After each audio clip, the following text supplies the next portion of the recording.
রক্তের কোনো সম্পর্ক নেই, সেই অপময় গ্রামবাসী আজ রবি ঠাকুর বলতে অজ্ঞান গো। অথচ রক্তের সম্পর্কের ভাই আজ পরিবাসী হয়ে বসে আছে। ওগো ঠাকুর, এই সংসারে আমাকে আর কত কি দেখতে হবে বলতে পারো? আমার প্রাণের রবি ঠাকুর আজ কে? রবি এলি? কি বাবা, কপালে ব্যান্ডেজ বাঁধা কেন? কেন তোর কপালে ব্যান্ডেজ বাঁধা বাবা? ও তেমন কিছু নয় মা, তেমন কিছু নয়। হঠাৎ পা পিছলে পড়ে গিয়ে কপালটা একটু কেটে গেছে। একটুখানি কেটে গেছে? হ্যাঁ জানো মা, বল বাবা। একবার সৌরভের বাড়িতে গিয়েছিলাম। হ্যাঁ, তুই আবার সৌরভের বাড়িতে কেন গিয়েছিলি রে বড় খোকা? যার সঙ্গে আমাদের কোনো রক্তের সম্পর্ক শেষ করে আমাদের পরবাসী করে দিয়েছে। কথা বলো না মা, কথা বলো না। খোকা, ওরা ছোট, তাই ভুল করতেই পারে। আমরা বড় হয়ে তাদের ভুলগুলো যদি মানিয়ে না নিই। বড় খোকা, মানিয়ে নিতে গিয়ে উপযুক্ত সম্মান পেয়েছিস তো? নিশ্চয়ই, হাজারো আমি তার বড় দাদা। কত যত্ন, কত খাতির। পাগলাটা তো আমাকে না খাইয়ে ছাড়লেই না মা। তা বড়লোক ভাইয়ের বাড়িতে কি দিয়ে ভাত খেলে বড়দা? কি দিয়ে? আরে সে অনেক কিছু দিয়ে, অনেক কিছু দিয়ে। এই ধর, ডাল, আলু ভাজা, বেগুন ভাজা, মাছের ঝোল, আলু কাবলি, ফুচকা। বড়দা, আলু কাবলি ফুচকা? মানে আলু কাবলি ফুচকা দিয়ে তুমি ভাত খেয়েছো? আরে হ্যাঁ রে হ্যাঁ, আরে ওদের বড় লোকের ব্যাপার, ওদের খাবার। থাক বড়দা থাক, এক পেট খিদে নিয়ে আর ভালো ভালো খাবারে গল্প করে নাম নেই। মা, প্রতিমাকে বলো যেন বড়দাকে ভাত খেতে দেয়। আমি এক্ষুনি যাচ্ছি বাবা। তার মানে তুই আমাকে অবিশ্বাস করছিস? এটা বিশ্বাস অবিশ্বাসের কথা নয় বড়দা, তোমার খিদে পেয়েছে সুতরাং তুমি খাবে, ব্যাস এটাই শেষ কথা। কিন্তু আমি তো সৌরভের বাড়িতে খেয়েই এসেছি। সে কথা আমি তো অবিশ্বাস করছি না, কারণ মেজদার বাড়িতে খাওয়ার চিহ্ন তুমি তো মাথায় করে বয়ে এনেছো। হ্যাঁ মা, তুই আমার কাছে মিথ্যে কথা বলছিস। মা, ছোট ভাইয়ের শ্রদ্ধা ভক্তি আর ভালোবাসার বহিঃপ্রকাশ বর্তার কপালে রক্ত আর ব্যান্ডেজ। কেঁদো না মা, কেঁদো না। এখনই চোখের জল ফুরিয়ে ফেললে পরে কাঁদবে কি করে? প্রতিমা, এই প্রতিমা, প্রতিমা, প্রতিমা, বর্দাকে খেতে দাও। কেন মেজু ভাই বেলাতে খেয়ে বুঝি পেটটা ভরেনি? মা, কি বলছো তুমি? রাতটায় দুপুর বেলা বিকেল বেলা নয়, আর কেউ যদি খাওয়ার সময় বাইরে বাইরে ঘুরে বেড়ায় তার জন্য ভাতের হাঁড়ি কোলে করে আমি বসে থাকতে পারবো না। প্রতিমা, লোকের মতো চিৎকার করো না। আর তাছাড়া আমার পক্ষে ভাত দেওয়া সম্ভব নয়, আমি এখন বাপের বাড়ি যাচ্ছি। এই সংসারের কাছে তুমি কি চাও? নীরবতা। আমার কোনো কাজে কেউ প্রতিবাদ না করলেই আমি খুশি হব। এভাবে সংসারের বুকে বিভেদের প্রাচীর তুলে এই সংসারটাকে তুমি সংসারের মধ্যে শুনুন, আপনার মন ভোলানো যাত্রা দলের ডায়লগগুলো না ওই মাঠে মূর্খ চাষাদের শোনাবেন, তারা মন দিয়ে শুনবে, আমাকে শুনিয়ে কোনো লাভ হবে না। নিশ্চয়ই প্রতিমা তার জাতা মেয়ে নয়, ও দস্তুর মতো বিখ্যাত এই ঠাকুর পরিবারের ছোট বউ, অর্থাৎ শ্রীমান গৌরব ঠাকুরের স্ত্রী। তাকে তুমি জ্ঞান দেওয়ার চেষ্টা করো কোন সাহসে বড়দা? তুমি এই পলাশডাঙ্গা গায়ের একজন সাধারণ চাষা বই তো, অন্য কিছু নয়। মানে আসল কথা আছে এই গ্রামের মেহনতি মানুষ এবং সহজ সরল চাষাদের বুকে অন্য কেউ তোমাকে মর্যাদা দেবে কেন? কেন তাদের বুকে তোমাকে শ্রদ্ধার আসনে বসিয়ে ভক্তির পুষ্পাঞ্জলি দেবে? তাদের কাছে তোমার পরিচয়।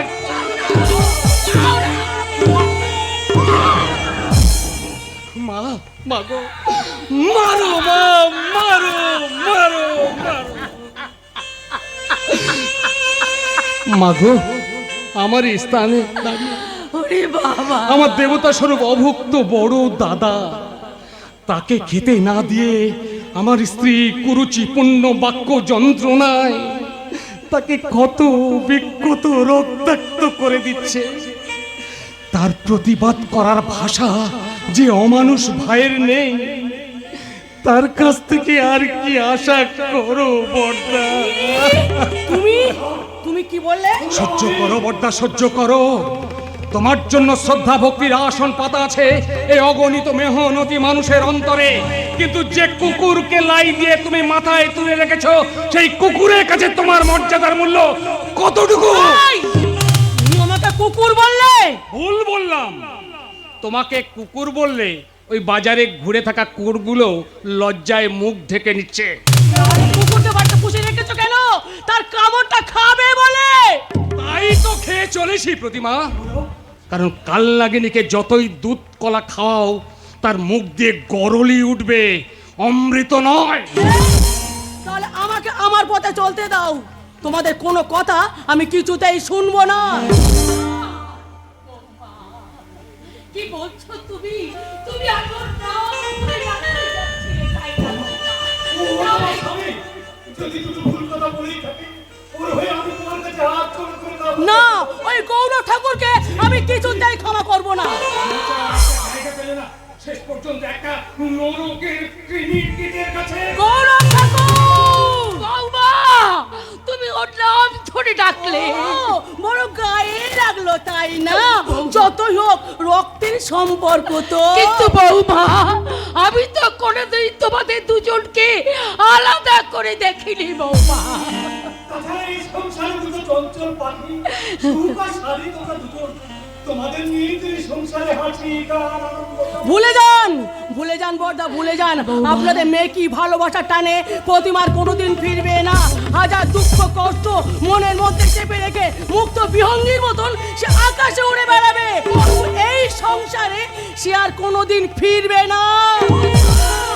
সব পরিণতি উপেক্ষা করে আমি তোমাকে বাধা দেব বৌমা, আমি তোমাকে বাধা দেব। এই সংসারের কর্তা হিসেবে এই সংসারের বন্ধন চির অটুট রাখো। হ্যাঁ, আমি আর মা তোমাকে কোথাও যেতে দেবো না। সরে যাও, চালাও হাত, দেখি তোমার কত বড় সাহস।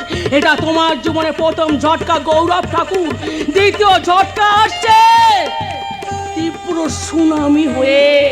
সামাল দেবার জন্য প্রস্তুত হয়ে থাকো।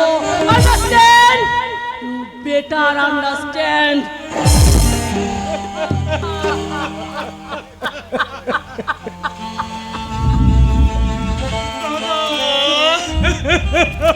আমার কিছু হয়নি রে ভাই, আমি শুধু ভাবছি এমনি জ্বালায় তুই কতদিন ধরে ভুগছিস, কত যন্ত্রণার বই প্রকাশ হলো আজ। মা, মা গো,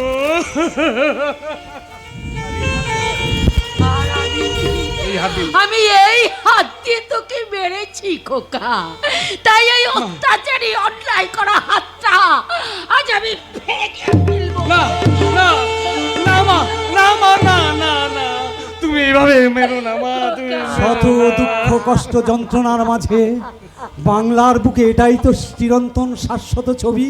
ওসব ছবি আজকাল হয়ে গেছে। কেন রে, কি হয়েছে রে কালাচা? বাকি তো সমস্ত জমি জায়গা চৌধুরী বাড়ির লোকদের নামাবামি করছে। চৌধুরী বাড়ির লোকজন আমার জমিতে কেন?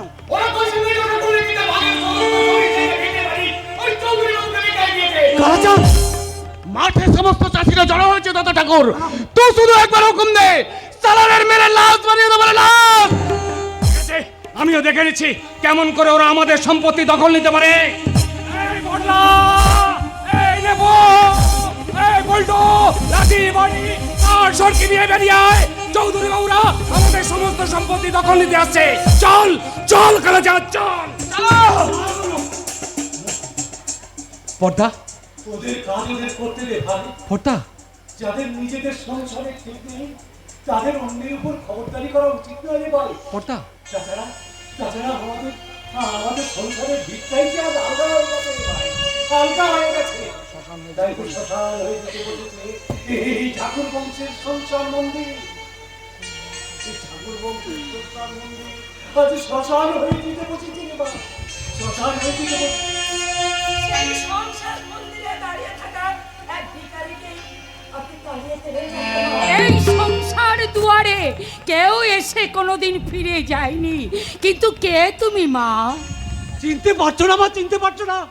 ও যে এই সংসারের দেবী, মেজ বৌমা।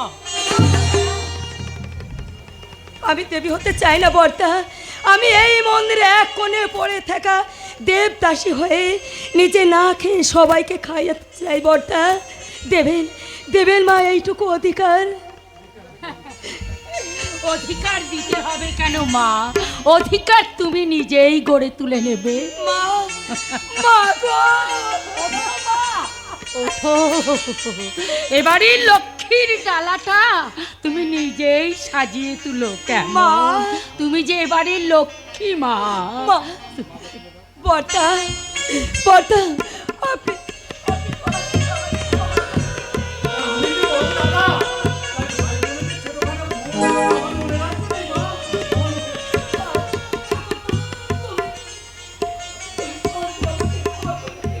এবং লক্ষ্মণের মতন অপমস্তকে সমাবেশ পালন করবো। তুমি শুধু একটা হুকুম করেই দেখো। কানা ভাই, এটা সবার মতো তুমিও। আমি এদের মতো ঠাকুর নই যে যাকে তাকে ক্ষমা করে দেবে। যে মেজো ঠাকুর এত বড় বেঈমানি করেছে, সেই মেজো ঠাকুরের বউ তুমি। তাই তাই তোমাকে আমি জীবনে কোনোদিন ক্ষমা করবে না, জীবনে কোনোদিন না। ছোট ঠাকুর, আমি চললাম মাঠে। ঠিক আছে কালা, তুই এগিয়ে চল, আমিও এক্ষুনি যাচ্ছি মা, আমি যাচ্ছি। দাঁড়া গৌর ঠাকুর, আপনারা সকলে যাচ্ছে, ব্যাপারটা ফয়সালা হয়ে যাক।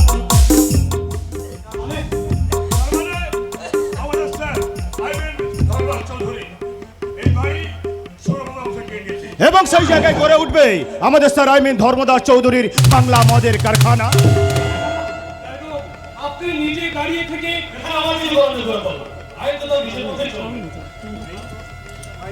আয়, কিন্তু কিন্তু ভারতবর্ষের সংবিধানে কত ধারায় লেখা আছে দারোগা বাবু যে বসত বাড়ি সংলগ্ন এলাকায় মদের কারখানা তৈরি করা যাবে?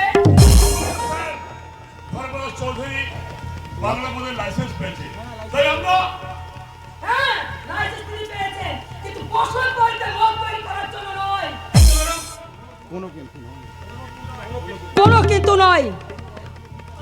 আইনের অনেক মধ্যে মনুষ্যত্ব ফিরবে। তারপর বাদে যদি কে এই বাড়ি ভাঙতে আসে, কিন্তু টিনা, ওই তুমি ধর্মদাস চৌধুরীর বেতনভুক্ত কর্মচারী হতে পারো, কিন্তু এই ঠাকুর বংশের বইয়ের নাম ধরে ডাকার অধিকার তোমার নেই। এত বড় তেজ দেখাচ্ছি মজা স্যারকে বলে।